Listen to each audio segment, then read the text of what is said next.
The summer sun was unusually bright over southeast England, gilding the rolling fields and the silhouette of radar towers, electronic sentinels poised for war. On July 10, 1940, the roar of engines echoed across the channel.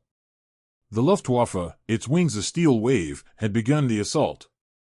From Calais to Cherbourg, German airfields buzzed with Heinkel bombers and Messerschmitt fighters, their crews briefed by officers certain of victory. Hitler's Operation Sea Lion waited in bureaucratic shadows, its invasion barges idle. First, Göring promised, the Royal Air Force must be destroyed. At the British airfields, Biggin Hill, Manston, Hawkinge, pilots received scrambled orders with their tea. Many were barely 20 years old, flying Warnhocker Hurricanes and the swift, elegant Supermarine Spitfires. The chain-home radar flickered with blips, observer corps men shouted into telephones. Each morning, vivid streaks in the sky signaled the clash of wills. Squadron leader Peter Townsend, RAF, gripped the stick, his nerves taut as he banked into the sun for altitude, eyes searching for enemy specks. July brought ferocious dogfights over Dover, Portsmouth, and the Isle of Wight. The Luftwaffe attacked shipping convoys, Channel convoy days. Hundreds of Ju-87 Stuka dive bombers thundered down, anti-aircraft batteries filled the sky with flak and tracer, while Spitfires shrieked in pursuit. Every engagement, brief and deadly, left fire in the sky and wreckage on the ground. Pilots dodged cannon and bullets at breakneck speeds, lives measured in seconds amid the vapor trails. By July's end, the RAF wasn't broken.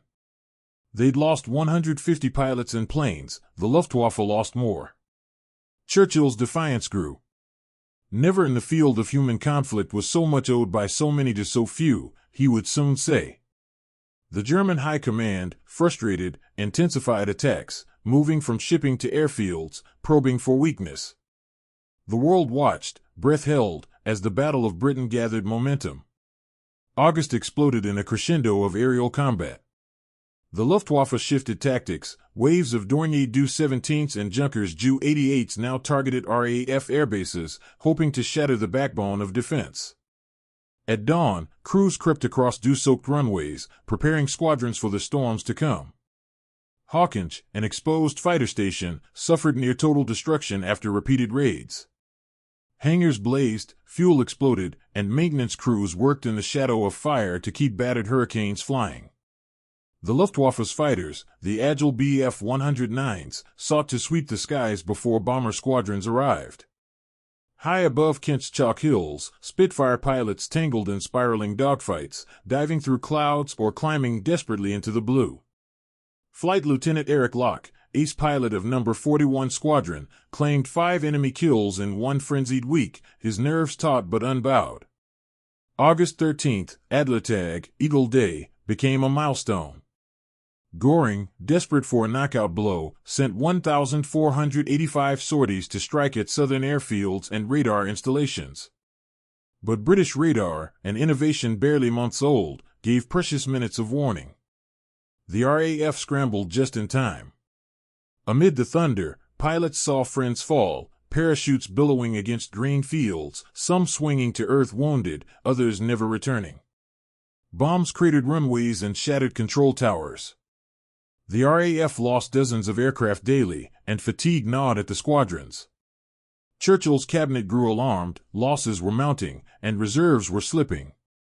On August 18th, the Luftwaffe made its greatest concentrated attack. Biggin Hill and Kinley, bastions of RAF fighter command, suffered such devastation that ground crews rushed to repair runways as fighters landed, skidding over flames. Yet, despite the wreckage and constant alarms, fighter command held. Doubting, the reserve commander rotated squadrons and pushed young men to fly again and again. Morale flickered, but did not die. The third phase brought Britain close to the edge. Day after day, the hum of warning sirens and the thunder of anti-aircraft guns became routine.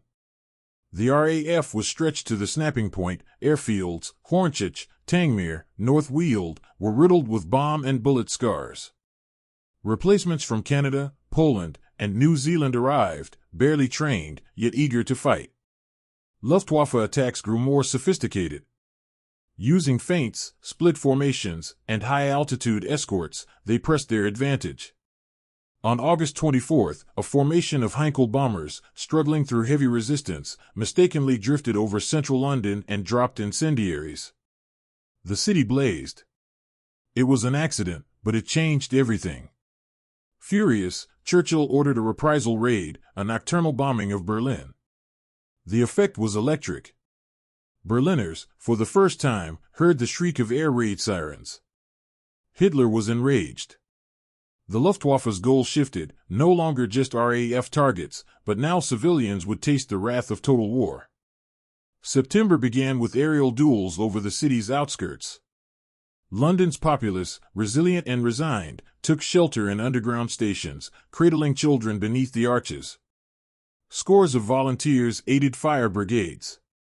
Overhead, the Blitz had begun, a campaign ignited by fury and calculation. British losses rose, pilots died faster than they could be replaced. Fighter command strength was down to its final reserves. Yet, under dead-of-night lanterns, replacements arrived, planes repaired. The nation braced for agony and bated hope. September 7, 1940 became infamous. At 4:43 p.m., air raid sirens screamed across London. Waves upon waves of bombers, flanked by Messerschmitt fighters, swept the Thames. Dockyards burned first, then flames spread to the heart of the East End. For nearly 2 hours, 348 bombers and 617 fighters hammered the city, igniting oil tanks and warehouses. Nightfall did not bring respite. The bombers returned under the cloak of darkness, scattering incendiaries and high explosives. Londoners took refuge underground, sheltering in subway stations. The city, in neon-lit agony, glowed orange against the black night. Emergency workers dug through rubble, rescuing the buried and tending to the wounded. Some neighborhoods suffered total destruction, others lost only windows and walls. But the city's spirit, a tough, unyielding humor, persisted. Newspapers reported heroic actions, firemen racing through burning streets, nurses carrying wounded children through shattered corridors. Each night, the bombers returned. September 8 saw even greater destruction as fires raged uncontrolled. Churchill visited the ruins, shaking hands with survivors, promising we shall never surrender. Children were evacuated in droves, sent to the countryside or distant kin. Yet millions remained, risking death nightly, defiant in their refusal to bow. Outside the cities, the RAF fought frantically. Squadron leaders like Douglas Bader, flying against all odds despite the loss of both legs in an earlier crash, inspired those around him. London endured 57 consecutive nights of raids. In southern England, factories still produced Spitfires. Pilots, weary and red-eyed, took to the air once more, determined that the enemy would pay dearly for every mile of sky. Hope flickered amid devastation. Throughout September, every daylight brought new smoke plumes and every night, red flashes upon the horizon. On September 15, now commemorated as the Battle of Britain Day, the Luftwaffe sent its largest attack yet. Nearly 1,000 aircraft roared over southeast England, aiming to cripple the RAF once and for all. Chain-home radar detected the wave, RAF controllers scrambled every available squadron. In desperate climbs and sweeping turns above London, pilots tangled with bombers and escorts. Courage and luck became indistinguishable as Spitfires and Hurricanes whirled through flak and sun shaft. The sky bore witness to mortal struggle, parachutes, burning wreckage, cheers and tears. The RAF shot down 56 enemy planes, the Luftwaffe suffered grievous losses. Göring, watching from France, realized the cost was too high, the British too stubborn. Hitler quietly shelved Operation Sea Lion, the invasion was postponed, then abandoned. The Blitz continued with nightly terror, but the tides had turned. Fighter command had survived, the British people, battered but unbroken, found solidarity in adversity. Churchill's words reverberated. Morale soared even when bombs fell. Each sunrise marked another victory of endurance. Air battles lessened, the war above the Channel was not over, but the Battle of Britain belonged to the few. The Blitz persisted until the spring of 1941, but Hitler's vision of England conquered by terror had failed. The nation, flames flickering in the rubble, stood ready for whatever the next chapter would bring. Autumn rain mixed with falling embers as October's nights brought a grim routine, the hum of Luftwaffe bombers, the shriek of sirens, and the thunder of explosives. Each evening, ordinary Londoners became nocturnal nomads. By now, hundreds of thousands sought shelter in the underground, transforming tube stations into cities beneath the city. Blankets were draped over benches, tea brewed over makeshift stoves, and nervous laughter cut through the gloom. Luftwaffe commanders had shifted their strategy. High-explosive and incendiary bombs fell on industrial districts, West Ham, Bermondsey, and the docks, crippling supply lines and vital war production. Yet production continued. Armament factories moved underground or scattered their machinery across several sites, improvising resilience. Oxford, Coventry, and Liverpool joined London on the hit list, cities of steel, manufacturing, and naval power. The government, desperate to bolster morale, called on volunteers for fire watching, rescue, and ambulance duties. Every night, wardens risked everything, climbing through firestorms to pull survivors from collapsed buildings. The BBC broadcast urgent news bulletins, both to inform and uplift. King George VI and Queen Elizabeth famously toured bombed neighborhoods, offering a regal presence in the dust and ash. Despite damage, food and water supply held. The Blitz spirit, already famed, hardened into legend. Letters from the front and the city center described bravery, heartbreak, and indignation. "We sleep with bombs overhead, but the dawn still comes," wrote a nurse at St. Thomas Hospital after its wards were hit. The will to endure was tested night after hellish night, but it did not crack. If London was the heart, Coventry was the sinew of Britain's war effort. On November 14, 1940, the Luftwaffe unleashed Operation Moonlight Sonata, a synchronized aerial attack meant to obliterate this vital industrial city. Just after nightfall, more than 500 German bombers swarmed the city, guided by radio signals and flares.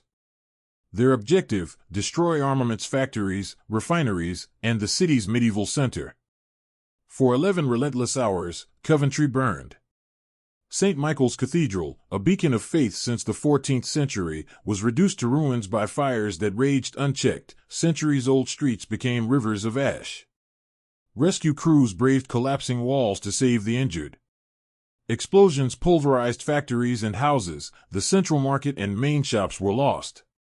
Over 4,300 homes were destroyed or damaged, more than 500 civilians killed, thousands wounded.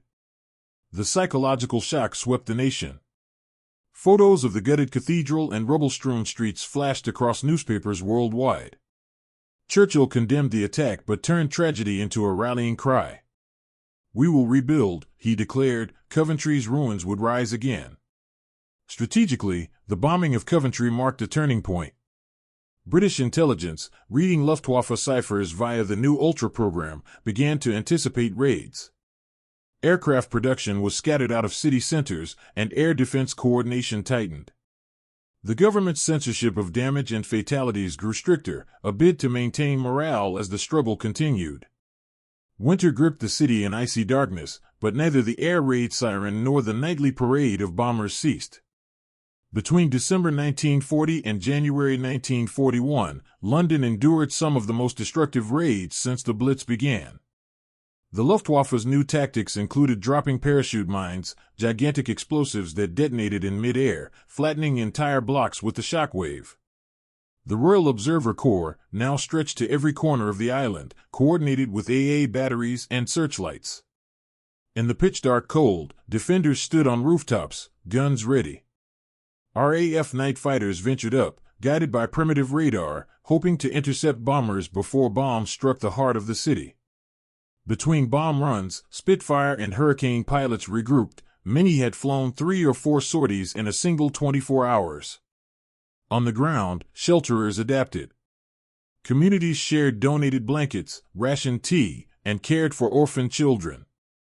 Volunteers coordinated rescue efforts beneath collapsed apartment blocks.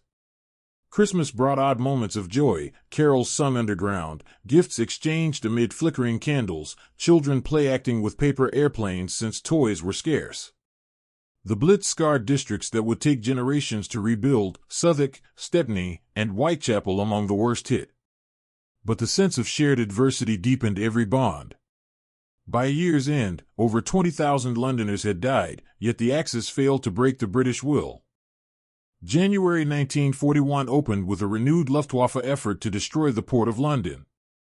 The city's docks, Royal Victoria, Surrey, and West India, were struck repeatedly to strangle Britain's supply chain. Flames leapt over the Thames, mirrored in the river's black waters as cargoes of food, coal, and munitions burned. British civil defense faced its stiffest test. Fire crews formed human chains, passing buckets and hoses hand to hand, fighting fires through burning debris and clouds of choking smoke. Hospital staff operated by candlelight when explosions knocked out power. Surgeons sometimes worked for 36 hours straight. The government distributed leaflets on first aid and bomb safety, promoted Dig for Victory gardens to cope with rationing, and pressed every hand into the war effort. RAF bombers, now flying longer sorties, struck back at Hamburg and Bremen, the first flickers of vengeance for Britain's ruined cities. The British press reported every detail, often with restraint but always seeking the tale of resilience. Cartoonists sharpened their pens, voices on the radio or stage, like Vera Lynn's, sang against despair. Despite daily death and devastation, life went on.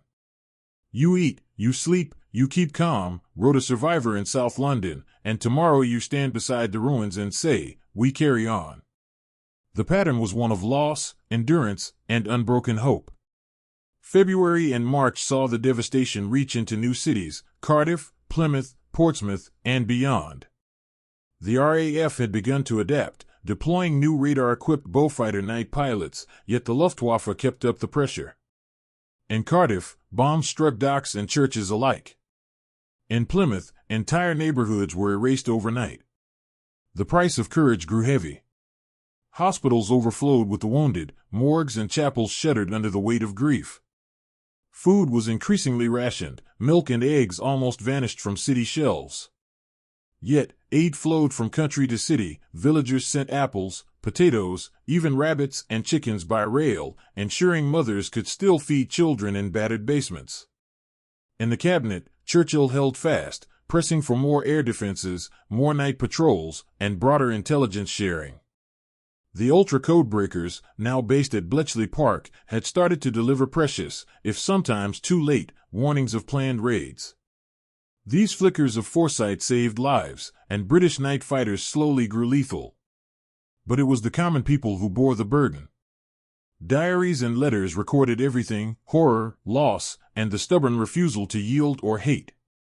Poems appeared in newspaper margins: "The bombs may fall, the walls may crack slash, but in the dust, we find our track." Spring would come, and with it, the next reckoning in Hitler's campaign of terror. Yet Britain endured, weary-eyed but undefeated. As spring crept across the battered landscapes, the Blitz entered its final, most destructive months. Everywhere, blackout curtains hung heavy, not a single streetlight shone after dusk. Wardens patrolled neighborhoods, enforcing silence and darkness, for even a glimmer might guide a German bomber toward its target. Streets once bustling with evening life grew eerily silent after sundown, illuminated only by fitful flashes from distant fires or anti-aircraft bursts. The Luftwaffe renewed its assault on British industrial centers. In the early days of April 1941, Portsmouth and Southampton, critical naval dockyards, were battered by several consecutive nights of bombing. Plymouth burned fiercely, its civilian districts torn apart by high explosives. Firefighters worked night after night, some for as long as 70 hours straight, battling infernos that claimed churches, schools, and entire rows of houses. Yet, behind shattered facades, life persisted. British humor and determination, sharpened by adversity, became legendary. Theaters put on nightly performances as long as the all-clear sounded before curtain time. Underground, hundreds slept side by side, sharing bits of food and fragments of hope.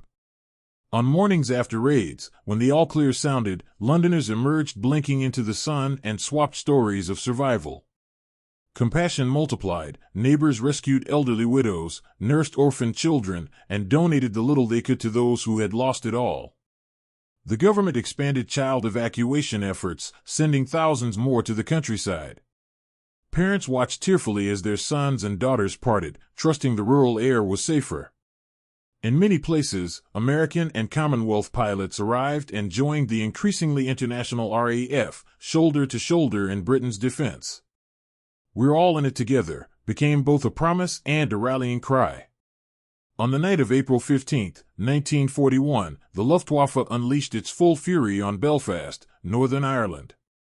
Until then, the city had mostly escaped heavy bombing, but its shipyards, builders of the mighty HMS Titanic and warships for the Royal Navy, made it a critical target. Shortly before midnight, air raid sirens wailed as more than 200 bombers swept in from the Irish Sea. Over 4 merciless hours, bombs tore into the city's heart, Harland and Wolff shipyards, munitions factories, working-class neighborhoods, and even the city hospital. Incendiaries cascaded through the roof of St. George's Market while entire blocks in York Street vanished in fire. The lack of anti-aircraft guns and bomb shelters compounded the horror, unmasking Belfast's vulnerability and leaving the population exposed. Rescue workers described nightmarish scenes, whole families lost beneath collapsed terraced homes, streets lit only by the jagged flames of smoldering rubble. More than 900 people died that night, thousands were injured or left homeless. The destruction of Belfast galvanized the government. Supplies of food, blankets, and medical aid poured in from across Britain and even from neutral Ireland. It was the deadliest night of the Blitz outside London, a tragic lesson in the shared sacrifice stretching across the entire United Kingdom. The inferno forged a new solidarity. The province would not again be left unguarded. The spring of 1941 saw the Blitz's last, most furious gasps. Liverpool, a vital port and lifeline for Atlantic convoys, suffered harrowing consecutive attacks from May 1 to May 7. Ships laden with food, fuel, and American aid burned at dockside, warehouses and hundreds of homes reduced to dust. Yet the port kept moving, men and women unloading ships in darkness, dashing for cover when the sirens wailed, then returning as the all-clear sounded. Bombs raged along the banks of the Mersey.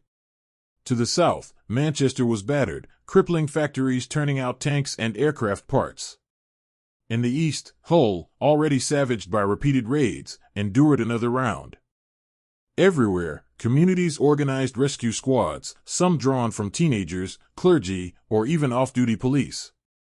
Morale reached astonishing heights. In a May speech, Churchill declared, "We can take it, and more." British propaganda echoed his words in newsreels, posters, and comics. The King visited Liverpool's ruins, shaking hands with dockers hauling crates from blackened quaysides. Reports from across the Atlantic described this British fortitude as something new in modern war, a spirit that could not be bombed into surrender. And yet, the cost was immense. By early May, over 43,000 civilians across Britain had lost their lives, and more than 1 million homes were destroyed or gravely damaged. Pain and pride fused. The Blitz was nearly over, but its legacy, scars, both visible and unseen, would endure. Saturday, May 10, 1941, the Luftwaffe launched its final, most savage attack on London. The raid began just after 11 p.m., a dreadful symphony of engines, explosions, and the crash of collapsing stone. Over 550 bomber aircraft carpeted the city with firebombs and high explosives. From Westminster to the East End, the sky burned red as warehouses, government buildings, homes, and the iconic British Museum all suffered hits. St. Paul's Cathedral, the city's symbol, stood wreathed in smoke, her dome illuminated by the fires raging all around. Firefighters climbed the church's massive roof, dousing incendiaries with sand and water, determined the cathedral should survive. The House of Commons chamber was destroyed, fires raged in the law courts and the Thames embankments. That night alone claimed over 1,400 lives and wounded nearly 2,000 more. London's endurance, tested as never before, was at its limit. But this would be the last concerted attack of the Blitz. In the early hours, the Luftwaffe turned back. In a few weeks, Hitler's attention, and that of his bombers, would shift toward the Soviet Union, preparing for the invasion codenamed Operation Barbarossa. The next morning, Londoners emerged from shelters and subways into a world changed. They surveyed the carnage, entire blocks erased, friends and family gone, but St. Paul's Cathedral still standing, a living symbol. Though victory was far off, the first campaign to break British morale had failed utterly. As the days lengthened and the raids dwindled, Britain breathed, cautiously, not quite at peace. The Luftwaffe's bombers flew east, nights once broken by the drone of engines grew eerily quiet. People resumed life above ground, cleared rubble, put out the last fires. Mass funerals and memorial services mourned the lost. Yet for every monument shattered, 100 hands set about the work of repair. Official tallies revealed the staggering toll. From September 1940 to May 1941, more than 2 million homes damaged or destroyed, over 43,000 civilians killed, and 1 million children evacuated. Most of the biggest cities, London, Liverpool, Coventry, Plymouth, Birmingham, Belfast, had seen their worst nights of war. The nationwide blackout, rationing, and lines for basic goods persisted, as did the risk of sudden death from a lone straggler or delayed bomb. From the horror and the rubble, something indelible emerged, the unbroken will of free people. Diaries now pondered the future, rebuilding, vengeance, and hope. Newspapers argued the Blitz had exposed not only Britain's weaknesses but also its immense strength, the courage to endure and recover. At Bletchley Park, codebreakers continued their round-the-clock vigil, and the RAF sent bombers eastward by night. Churchill, addressing Parliament and then the world on June 18, 1941, declared this just the opening chapter, "We shall go on to the end." The Blitz was over. The war was nowhere near done. With the worst of the Blitz finally abating, Britain set itself to the monumental task of recovery. The rubble-strewn streets of London, Liverpool, Coventry, Portsmouth, and elsewhere became literal fields of reconstruction. Beneath the dust and charred timber, communities united, stubbornly determined to repair what had been destroyed, not only buildings but the fabric of their society. In neighborhoods where houses had simply vanished overnight, families moved in with relatives or were rehoused in hastily built shelters. By July 1941, local authorities, volunteers, and the military coordinated cleanup efforts, clearing debris, restoring water and gas lines, and salvaging bricks and beams for later rebuilding. Plasterers, joiners, and bricklayers advertised their skills on windows and lampposts. Civilian architects joined the war effort, sketching plans for future homes and parks on scrap paper as bulldozers rolled through the ruins. On national radio, appeals for labor and donations resounded alongside daily broadcasts of news and music. The stories of ordinary people, housewives who rescued neighbors from bombed-out flats, teenagers turned ambulance drivers, or children who helped grow vegetables in community gardens for rationed meals, became models of wartime valor. Churches and temples, many gravely damaged, held outdoor services in their courtyards and provided solace. Yet the psychological wounds ran deep. Grief simmered in thousands of families, and questions about survival, displacement, and fairness lingered. The government, recognizing the need for hope, enacted plans for universal social insurance, pensions, and post-war housing. These developments, seeds for the later welfare state, were a glimmer of progress emerging from catastrophe. The Battle of Britain and the Blitz had forced an urgent revolution in air warfare, changing tactics, technologies, and doctrines on both sides.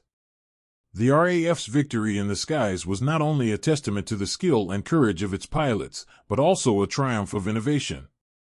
British advances in radar during 1940 and 1941, especially the chain home system, enabled controllers to direct fighters toward incoming raids with astonishing accuracy.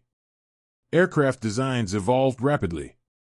The Hawker Hurricane and Supermarine Spitfire, crucial to Britain's survival, led to newer, faster, more versatile models like the Typhoon and Tempest. Night fighting improved with the Beaufighter and Bristol Blenheim, aided by airborne radar sets, primitive yet powerful enough to stalk bombers through moonless skies. The Luftwaffe, meanwhile, learned the lesson of overextension. Unable to crush the RAF or fully neutralize British air defenses, German command shifted its focus to the Eastern Front, where air tactics would further evolve under new pressures. Crews returning from Britain spoke of radar's uncanny ability to see through the night, warning their comrades of the changing face of aerial combat. On the British side, the successes of integrated air defense, including communication between radar stations, fighter control rooms, anti-aircraft batteries, and the observer corps, became models studied worldwide. American military observers took notes, eager to replicate Britain's systems for future conflict. The running air battles of 1940–41 foreshadowed the technological arms race that would dominate WWI's later years and beyond. The survival of Britain after the Blitz had repercussions across the globe. Churchill's government, though battered, remained defiant, providing strategic footing for future Allied operations. British resilience convinced the United States, then still officially neutral, that support for the Allies was warranted, spurring the Lend-Lease Act in March 1941. American weapons, food, and materials began to flow across the Atlantic in vast convoys, keeping Britain supplied for the next crucial phases of war. The Blitz also exposed vulnerabilities and strengths in civil defense, leading Australia, Canada, and the United States to revise air raid protocols, build urban bomb shelters, and train air defense units. Newsreels documenting London's endurance played in cinemas from New York to Sydney, inspiring solidarity and donations for war relief. For Nazi Germany, the failure to subdue Britain cemented the need to alter grand strategy. Hitler's decision to invade the Soviet Union, a gamble that would stretch German forces thin and ultimately prove catastrophic, was shaped by Britain's refusal to yield. The infamous shifting of Luftwaffe resources from the western to eastern theaters allowed the RAF to recover, regroup, and eventually play a decisive role in liberating Europe. Moral and strategic lessons from the Blitz shaped every subsequent phase of the global conflict: the importance of air superiority, the necessity of civilian mobilization, and the extraordinary adaptability of free societies under siege. As the war raged on, the experience of the Blitz and the Battle of Britain became an indelible part of British identity.